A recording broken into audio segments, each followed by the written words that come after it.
The history behind Shakespeare. William Shakespeare's story began in April 1564 in Stratford-upon-Avon, England. He was the son of middle-class parents John Shakespeare and Mary Arden, and a brother to 7 siblings. He attended village schools for most of his childhood, and at the age of 18 he married Anne Hathaway. They had 3 children, Susanna, Judith, and Hamnet. The latter were twins. Not much is known about his life after this until he moved to London in his 20s. These years are referred to as the lost years. By 1590, when Shakespeare was 26 years old, he was already a shareholder in the Lord Chamberlain's company.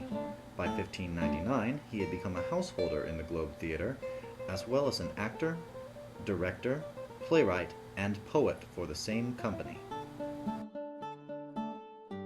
What events made theatre more accessible in Elizabethan England? There were 2 major events that made theatre a popular form of entertainment in the 1500s. The printing press was invented in 1467, which allowed for the mass production of written materials. Most of the classical Greek and Roman materials that Shakespeare used as inspiration would not have been available to him without this invention. The second event that made Shakespeare's theatre possible was the 1546 Reformation.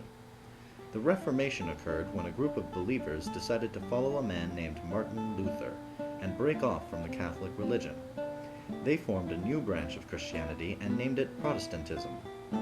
Because of this, rules of the church were questioned and playwrights became free to write plays about something other than religion. What was life like in the Elizabethan period?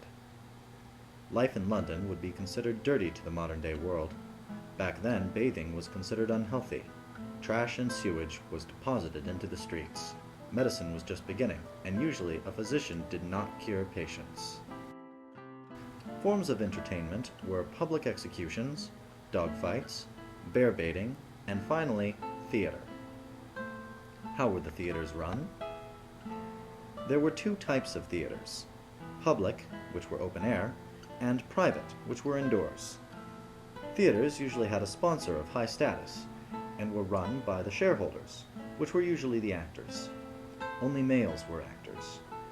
The Master of Revels was appointed by the Queen and had the power to close any theater producing any material offensive to the Crown. What did the theaters look like? Open-air theaters were designed to hold up to 2,500 people and keep them close to the stage.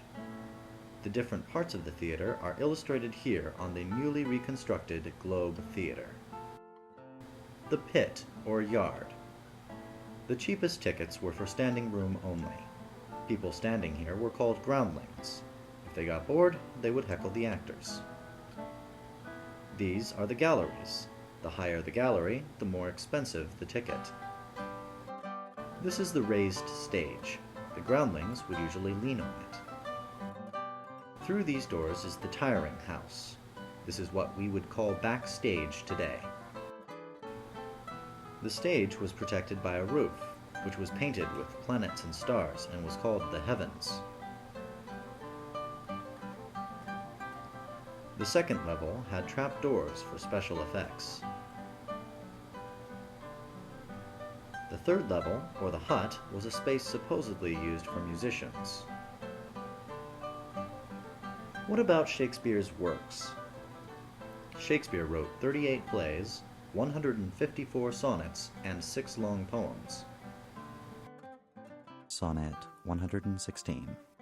Let me not to the marriage of true minds admit impediments. Love is not love which alters when it alteration finds, or bends with the remover to remove. Oh no. It is an ever-fixed mark that looks on tempests and is never shaken. It is the star to every wandering bark, whose worth's unknown, although his height be taken. Love's not time's fool, though rosy lips and cheeks within his bending sickle's compass come. Love alters not with his brief hours and weeks, but bears it out even to the edge of doom. If this be error and upon me proved, I never writ, nor no man ever loved. Shakespeare's plays were placed in 3 different categories. The first, are the histories. This includes Richard II, Henry V, and Richard III. These plays dealt with English history and crammed a lot of information into 3 hours. Second were the comedies. There were several types of comedies, including romantic comedies like A Midsummer Night's Dream, farce such as Taming of the Shrew, and dark comedies like All's Well That Ends Well. Finally, there were the tragedies. These included Julius Caesar, King Lear, Hamlet, Macbeth, and Othello.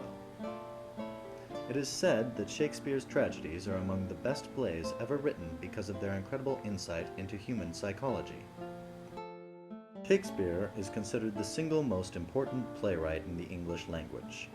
Shakespeare's works have stood the test of time. His plays are the most produced to date. Many drama schools study the art of performing Shakespeare, and some schools specialize in this form of acting. This extraordinary writer will no doubt continue to entertain and inspire audiences for years to come.